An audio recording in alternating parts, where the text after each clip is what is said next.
નમસ્તે વિદ્યાર્થી મિત્રો, આગળના લેક્ચરમાં આપણે જોયું કે રાસાયણિક પ્રક્રિયા થઈ તે ક્યારે કહેવાય, પછી જોયું કે જે સમીકરણ છે તેને આપણે સૂત્રમાં કેવી રીતે લખી શકીએ. હવે આજનો ટોપિક છે આપણો રાસાયણિક પ્રક્રિયાઓના પ્રકાર જણાવો. આજે ટોપિક નવો, રાસાયણિક પ્રક્રિયાના પ્રકારો. રાસાયણિક પ્રક્રિયાના કુલ મુખ્ય 4 પ્રકાર અહીંયા તમને આપવામાં આવેલા છે.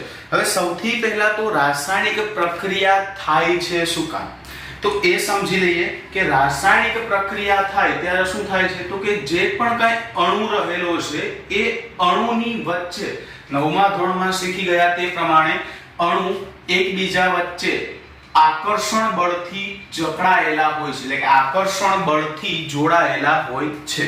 એ આકર્ષણ બળ તૂટે એટલે અણુનું સ્વરૂપ બદલે. અણુ નથી બદલતું, માત્ર શું બદલે છે, તેનું સ્વરૂપ બદલે છે.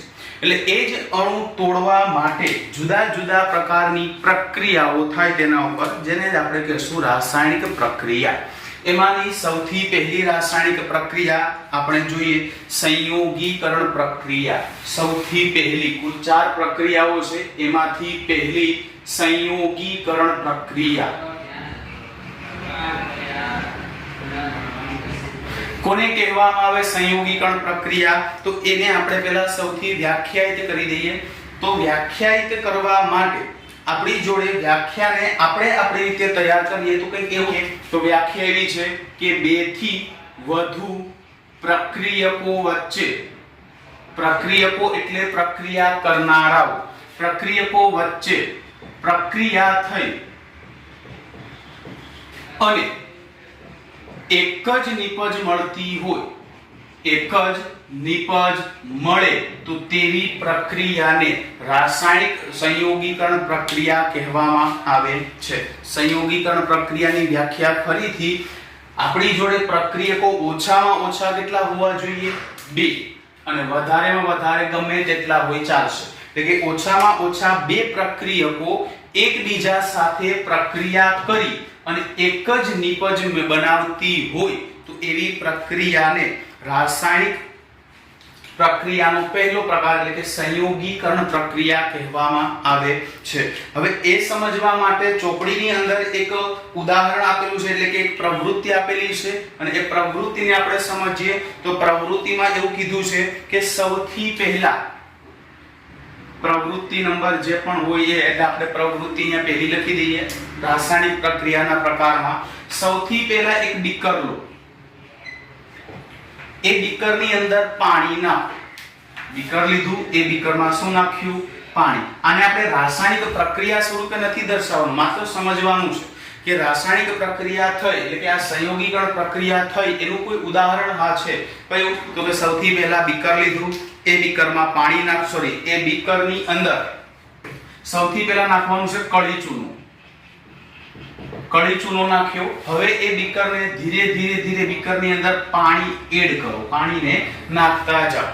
થોડાક સમય પછી તમે જોશો કે બીકરનો જે બહારનો ભાગ છે તે ગરમ થઈ ગયો. એટલે કે તમે બીકરના કોઈ પણ બહારના ભાગમાં, અંદર કોઈ હાથ નાખવાનો નથી, બીકરના બહારના ભાગમાં તમે હાથથી સ્પર્શ કરો એટલે એ બીકરનો બહારનો ભાગ આપણને ગરમ લાગે છે. શું કામ ગરમ લાગ્યો, તો આગળ આપણે જોયું કે રાસાયણિક પ્રક્રિયા થઈ એમ ક્યારે કહેવાય, તો કે તાપમાનમાં બદલાવ આવ્યો એટલે રાસાયણિક પ્રક્રિયા થઈ તેમ કીધું. બદલી અને થયું શું, તો આપણે એને સમીકરણ સ્વરૂપે દર્શાવી દઈએ. તો કળી ચૂનો, તો કળી ચૂનાનું અણુસૂત્ર થાય CaO, કેલ્શિયમ ઓક્સાઇડ. કળી ચૂનાનું અણુસૂત્ર કયું છે, CaO, એટલે કે કેલ્શિયમ ઓક્સાઇડ. એ કેલ્શિયમ ઓક્સાઇડની અંદર આપણે નાખ્યું શું, પાણી, એટલે H2O. બંને વચ્ચે પ્રક્રિયા થઈ, પ્રક્રિયા થઈ અને બન્યું શું, CaOH twice.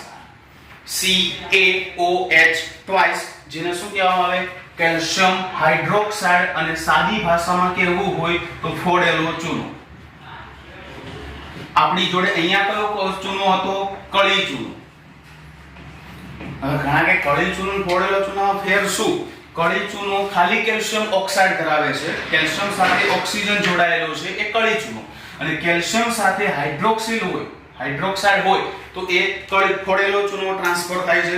એટલે કે સૌથી પહેલા બીકર લીધું, બીકરની અંદર કળી ચૂનો નાખ્યો એટલે કે કેલ્શિયમ ઓક્સાઇડ, એ જ બીકરની અંદર પાણી નાખ્યું, પાણી નાખીને 2-3 મિનિટ સુધી રહેવા દીધું, અથવા તો 2-3 મિનિટ સુધી પાણી એડ કર્યું, ધીરે ધીરે પછી બીકરને બહારથી સ્પર્શ કર્યો એટલે ગરમ લાગ્યું એટલે તેની અંદર શું બન્યું હશે તો કે તેમાં કંઈક રાસાયણિક પ્રક્રિયા થઈ હશે એવું આપણને ખબર પડ્યું. કેમ ખબર પડી તો કે તાપમાનમાં વધારો થયો એટલા માટે.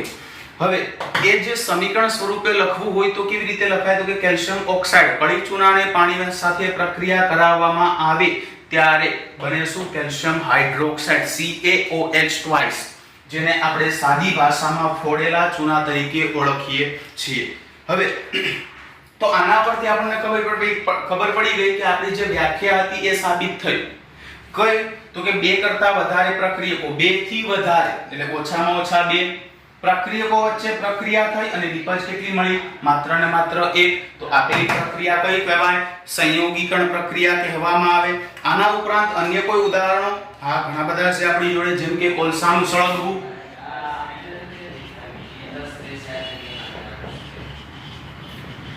કોલસો એટલે કાર્બન સળગે. ક્યારે સળગે? જ્યારે ઓક્સિજન સાથે પ્રક્રિયા કરે ત્યારે. ઓક્સિજન સાથે પ્રક્રિયા કરે એટલે O2 પ્રક્રિયા થઈ અને બનાવે શું? Carbon dioxide. તો આ પ્રક્રિયા પણ કઈ કહેવામાં આવે? સંયોગીકરણ પ્રક્રિયા. શું કામ સંયોગીકરણ? 2 પ્રક્રિયકો પ્રક્રિયા કરી, એક જ નિપજ તૈયાર કરી એટલે તેને કીધું આપણે સંયોગીકરણ પ્રક્રિયા. આના સિવાય અન્ય કોઈ ઉદાહરણ? હા, H2 + O2 gives 2H2O. સમીકરણ સંતુલન કરવા માટે આપણે H ને આગળ 2 મૂકી દીધા એટલે 4 હાઇડ્રોજન થઈ ગયા. અહીંયા પણ એવું જ મળે છે, હાઇડ્રોજન ઓક્સિજન વચ્ચે પ્રક્રિયા થઈ, બન્યું પાણી. 2 પ્રક્રિયકો ભેગા મળી એક જ નિપજ તૈયાર કરી એટલે એ પ્રક્રિયાને આપણે કહીશું સંયોગીકરણ પ્રક્રિયા. હવે સંયોગીકરણ પ્રક્રિયા જ્યારે થઈ ત્યારે અહીંયા આપણે એક વસ્તુ નોંધેલી હતી. કઈ વસ્તુ નોંધેલી હતી તો કે બીકર ગરમ થઈ. તો એના માટે પણ આપણે અલગ રીતે ડેફિનેટ કરવી પડે કે રાસાયણિક પ્રક્રિયા દરમિયાન, જો કોઈ રાસાયણિક પ્રક્રિયા દરમિયાન ઉષ્મા ઉત્પન્ન થતી હોય અથવા તો મુક્ત થતી હોય તો તેવી રાસાયણિક પ્રક્રિયાને ઉષ્માક્ષેપક રાસાયણિક પ્રક્રિયા કહેવામાં આવે છે. જે રાસાયણિક પ્રક્રિયા દરમિયાન ઉષ્મા મુક્ત થતી હોય અથવા ઉત્પન્ન થતી હોય તો એવી રાસાયણિક પ્રક્રિયાને ઉષ્માક્ષેપક રાસાયણિક પ્રક્રિયા કહેવામાં આવે છે. અંગ્રેજીમાં લખવું હોય તો એક્ઝોથર્મિક પ્રક્રિયા તરીકે પણ આપણે લખી શકીએ. Endothermic and exothermic. આગળ એન્ડોથર્મિક આવશે, અહીંયા આપણે એક્ઝોથર્મિક એટલે કે ઉષ્માક્ષેપક પ્રક્રિયા જોઈ. ઉષ્માક્ષેપક પ્રક્રિયા એટલે શું તો કે રાસાયણિક પ્રક્રિયા થાય, સ્વરૂપ બદલાય એટલે કે 2 પ્રક્રિયકો ભેગા મળી એક નિપજ બનાવે, અથવા તો અન્ય કોઈ પ્રક્રિયા હોય પણ જો એ પ્રક્રિયામાં ઉષ્મા મુક્ત થઈ એટલે તે પ્રક્રિયાને બીજા કયા નામથી પણ આપણે ઓળખીશું? ઉષ્માક્ષેપક પ્રક્રિયા. કેમ તો કે વ્યાખ્યા છે આપણી કે રાસાયણિક પ્રક્રિયા દરમિયાન જો ઉષ્મા ઉત્પન્ન થતી હોય એટલે કે નિપજોના નિર્માણ દરમિયાન, આપણે અલગથી એક શબ્દ મૂકી દઈશું બંધ બેસતી વ્યાખ્યા કરવા માટે કે નિપજોની નિર્માણની સાથે સાથે જો ઉષ્મા ઉત્પન્ન થતી હોય તો એવી પ્રક્રિયાને આપણે ઉષ્માક્ષેપક પ્રક્રિયા કહેવામાં આવશે. ઉષ્માક્ષેપક પ્રક્રિયાના ઘણા બધા ઉદાહરણો છે. એમાંથી આપણે એક ઉદાહરણ જોઈ લઈએ કે મિથેનની ઓક્સિજન વાયુ સાથેની પ્રક્રિયા. મિથેનનું અણુ સૂત્ર થાય CH4. મિથેનની કોની સાથે પ્રક્રિયા કરવાની છે? ઓક્સિજન વાયુ સાથે પ્રક્રિયા થાય અને બને છે શું? કાર્બન ડાયોક્સાઇડ અને પાણી, CO2 + H2O. આપેલું સમીકરણ સંતુલિત નથી. કેમ તો કે અહીંયા હાઇડ્રોજન 4 છે, અહીંયા 2 છે. તો અહીંયા 4 છે, ત્યાં 2 છે. 4 કરવા માટે આગળ કેટલા ઉમેરવા પડશે? 2 ઉમેરવા પડશે તો ઓક્સિજનનું લેવલ બગડી ગયું. ઓક્સિજન 2 ને 2 4 થયા. આ બાજુ 2 જ છે તો એને આપણે વધારવા માટે અહીંયા આગળ 2 મૂકવા પડશે. ચલો ત્યાં 2 મૂકી દીધા એટલે હવે આપણું રાસાયણિક સમીકરણ સંતુલિત થઈ ગયું. કાર્બન 1 કાર્બન 1, હાઇડ્રોજન 4 2 * 2 4, ઓક્સિજન 2 * 2 4, અહીંયા 2 અને અહીંયા 2 4. હવે આપણું સમીકરણ સંતુલિત થઈ ગયું. એટલે કે આ પહેલું શેષનું ઉદાહરણ ઉષ્માક્ષેપક પ્રક્રિયાના ઉદાહરણો છે કે ભાઈ મિથેનને હવામાં સળગાવ્યો. મિથેન એટલે કુદરતી વાયુ. એ કુદરતી વાયુને હવામાં સળગાવ્યો એટલે કાર્બન ડાયોક્સાઇડ મળ્યો, પાણી મળ્યું, સાથે સાથે ગરમી પણ મળે છે. તો એ જે ગરમી મળે છે એટલે કે નિપજોના નિર્માણ દરમિયાન ઉષ્મા મુક્ત થઈ તો એ પ્રક્રિયાને આપણે શું કહેશું? ઉષ્માક્ષેપક પ્રક્રિયા. હવે અહીંયા જુઓ કે અહીંયા ભાઈ એક જ નિપજ હોવી જોઈએ જરૂરી નથી. ઉષ્માક્ષેપક માત્ર ને માત્ર શું જોઈએ આપણે કે ભાઈ રાસાયણિક પ્રક્રિયા થાય એટલે તેનું નિપજમાં રૂપાંતર થયું અને નિપજની સાથે સાથે જો ઉષ્મા ઉત્પન્ન થતી હોય તો આપણે તેને ઉષ્માક્ષેપક પ્રક્રિયા તરીકે ઓળખીશું. અન્ય ઉદાહરણ હા છે અન્ય ઉદાહરણ કે જ્યારે આપણે કોઈ ખોરાક શરીરમાં દાખલ કરીએ, ભાત, ખીચડી, બટાકા, અન્ય કોઈ વસ્તુ, બ્રેડ, તો એ બધા જ કાર્બોદિત પદાર્થો છે. એ કાર્બોદિત પદાર્થોનું વિભાજન થઈ ગ્લુકોઝમાં રૂપાંતર થાય છે. એટલે કે આપણે શરીરમાં જે ખોરાક દાખલ કરીએ એ બધા કોણ છે? કાર્બોદિત છે. એ કાર્બોદિત શરીરમાં જશે એટલે આપણા પાચક ઉત્સેચકો દ્વારા તે કાર્બોદિતનું ગ્લુકોઝમાં રૂપાંતર થશે અને એ ગ્લુકોઝમાં રૂપાંતર થાય તો એ ગ્લુકોઝ ઓક્સિજન સાથે જોડાય અને ઊર્જા પૂરી પાડે છે. એટલે કે આ જ ગ્લુકોઝ કોની સાથે જોડાય? ઓક્સિજન સાથે જોડાય. એટલે જેને આપણે શ્વાસ મારફતે શરીરમાં દાખલ કરીએ એ ઓક્સિજન. ખોરાક ખાધો એટલે તેનું ગ્લુકોઝમાં રૂપાંતર થયું. આગળ છઠ્ઠા ચેપ્ટરમાં ભણવાનું છે આપણે કે ગ્લુકોઝમાંથી ખોરાકમાંથી આ ગ્લુકોઝ કેવી રીતે છૂટો પડશે.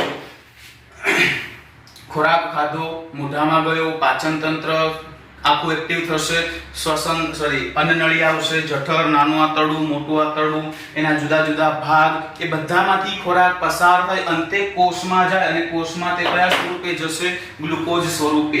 એ જ દરમિયાન આપણે શ્વસન દ્વારા ઓક્સિજન વાયુને દાખલ કરીએ. ઓક્સિજન વાયુને દાખલ કર્યો એટલે ગ્લુકોઝ અને ઓક્સિજન, ગ્લુકોઝનું અણુસૂત્ર C6H12O6 અને ઓક્સિજનનું બધા જાણો છો O2. ગ્લુકોઝનું અણુસૂત્ર યાદ રાખજો C6H12O6. કાર્બનના 6 પરમાણુ, હાઇડ્રોજનના 12 પરમાણુ અને ઓક્સિજનના 6 પરમાણુ. એટલે એ ગ્લુકોઝ ની પ્રક્રિયા કોની સાથે થાય છે? ઓક્સિજન સાથે. બને છે શું? Carbon dioxide CO2. Carbon dioxide બની ગયો. હવે બીજું શું ઉત્પન્ન થાય છે? પાણી H2O. અને ત્રીજું શું ઉત્પન્ન થાય છે? ઊર્જા. આ જે ઊર્જા છે એ કયા સ્વરૂપમાં ઉત્પન્ન થશે? એટીપી ના સ્વરૂપમાં ઉત્પન્ન થશે. તો આપણે ફરીથી અહીંયા જોઈએ કે ગ્લુકોઝ જે કાર્બોદિત પદાર્થ શરીરમાં દાખલ કર્યા તે ગ્લુકોઝમાં રૂપાંતરિત થયા. એ ગ્લુકોઝ ઓક્સિજન સાથે પ્રક્રિયા કરી અને બનાવશે કાર્બન ડાયોક્સાઇડ. આ કાર્બન ડાયોક્સાઇડને ઉચ્છ્વાસ મારફતે આપણે છોડી દેશું. પાણીનો ઉપયોગ થશે અને ઊર્જા આપણા શરીરના રક્ષણ માટે, હલનચલન માટે, કાર્ય કરવા માટે જરૂરી બનશે. અને એ ઊર્જા કયા સ્વરૂપમાં બનશે? એટીપી ના સ્વરૂપમાં. જે 9મા ધોરણમાં આપણે ભણી ચૂક્યા કે ફણાભ સૂત્રમાં આ પ્રક્રિયા થાય છે. હવે આપેલું સમીકરણ સંતુલિત નથી. સંતુલિત નથી કેમ કે કાર્બન 6 છે, બાકી બધે 6 મૂકી દો. 6 6 6. હવે આ પ્રક્રિયા સંતુલિત થઈ ગઈ. નામ લખી દઈએ: ગ્લુકોઝ, ઓક્સિજન, કાર્બન ડાયોક્સાઇડ અને પાણી. ત્રીજું કોઈ ઉદાહરણ છે? હા, પહેલું ઉદાહરણ કયું હતું કે કુદરતી વાયુની, મિથેનની.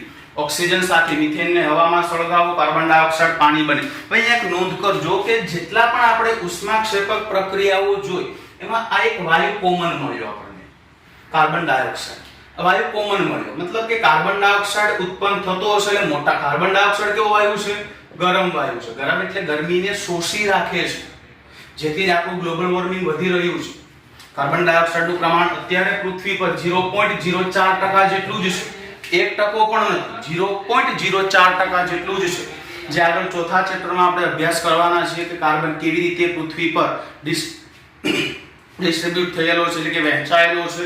હવે ત્રીજું ઉદાહરણ જોઈએ તો ત્રીજા ઉદાહરણમાં કોઈ વનસ્પતિ દ્રવ્યનું વિઘટન થવું એટલે શું? તો કે તેના અણુઓ જે મોટા બંધારણ ધરાવતા હતા, જટિલ હતા, એ સરળમાં રૂપાંતર થશે.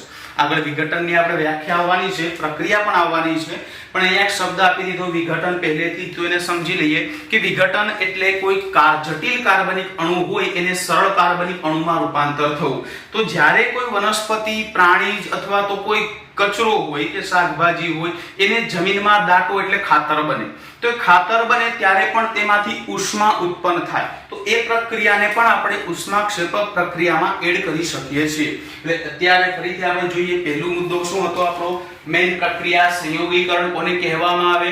બે કરતા વધુ પ્રક્રિયકો વચ્ચે પ્રક્રિયા થઈ એક જ નિપજ મળે તો એ પ્રક્રિયાને કહેવામાં આવે સંયોગીકરણ પ્રક્રિયા. એનું કોઈ ઉદાહરણ તો એક બીકરની અંદર આપણે કળીચૂનો નાખ્યો, કળીચૂનો નાખી દીધા, પછી તેમાં પાણી ધીરે ધીરે એડ કર્યું, બહારથી બીકરને સ્પર્શ કર્યું એટલે ગરમ લાગ્યું. એટલે આપણે સમજી ગયા કે રાસાયણિક પ્રક્રિયા થઈ. પણ કયા પ્રકારની થઈ? તો કે બે જ પ્રક્રિયકો હતા અને એ બે પ્રક્રિયકો વચ્ચે પ્રક્રિયા થઈ એક જ નિપજ મળી જે કેલ્શિયમ હાઇડ્રોક્સાઇડ એટલે કે કળીચૂનો ફોડેલો ચૂનો છે. આ ઉપરાંત ત્યાં આપણે એવું પણ જોયું કે ઉષ્મા ઉત્પન્ન થઈ તો એને પ્રક્રિયાને ઉષ્માક્ષેપક પ્રક્રિયા કીધું. કેમ? તો કે રાસાયણિક પ્રક્રિયા દરમિયાન નિપજના નિર્માણ સાથે જો ઉષ્મા મુક્ત થતી હોય તો એવી પ્રક્રિયાને ઉષ્માક્ષેપક પ્રક્રિયા કહેવામાં આવે. એના ઉદાહરણ અહીંયા ઘણા બધા છે. આ જ રીતે સંયોગીકરણના ઉદાહરણ કાર્બન હવામાં એટલે કે કોલસો સળગે હવામાં તો કાર્બન ડાયોક્સાઇડ બને. પાણી બનવા માટેની પ્રક્રિયા એટલે કે હાઇડ્રોજન અને ઓક્સિજનનું પ્રમાણ જોડાય પાણી બને. ઉષ્માક્ષેપક પ્રક્રિયાના ઉદાહરણો કુદરતી વાયુ મિથેનને હવામાં સળગાવવામાં આવે ત્યારે કાર્બન ડાયોક્સાઇડ અને પાણી બને. એવી જ રીતે ખોરાક જે આપણે ખાઈએ તે કાર્બોદિત સ્વરૂપે છે, એ કાર્બોદિત આપણા શરીરમાં જશે એટલે તે ગ્લુકોઝના સ્વરૂપમાં રૂપાંતર પામશે અને ગ્લુકોઝ ઓક્સિજન સાથે પ્રક્રિયા કરી કાર્બન ડાયોક્સાઇડ, પાણી અને ઉર્જા ઉત્પન્ન કરે. ત્રીજું સમીકરણ આપણે જોયું કે કોઈ વનસ્પતિ દ્રવ્ય હોય, વનસ્પતિ પદાર્થ હોય એને જમીનમાં દાટ્યો એટલે ખાતર બન્યું. તો ખાતર બનવાની ક્રિયા પણ વિઘટન દ્વારા ક્રિયા જે થાય છે એ પણ ઉષ્માક્ષેપક પ્રક્રિયા સાથે વર્ણન કરી શકીએ છીએ. તો આ જ હતું સંયોગીકરણ પ્રક્રિયા અને ઉષ્માક્ષેપક પ્રક્રિયા.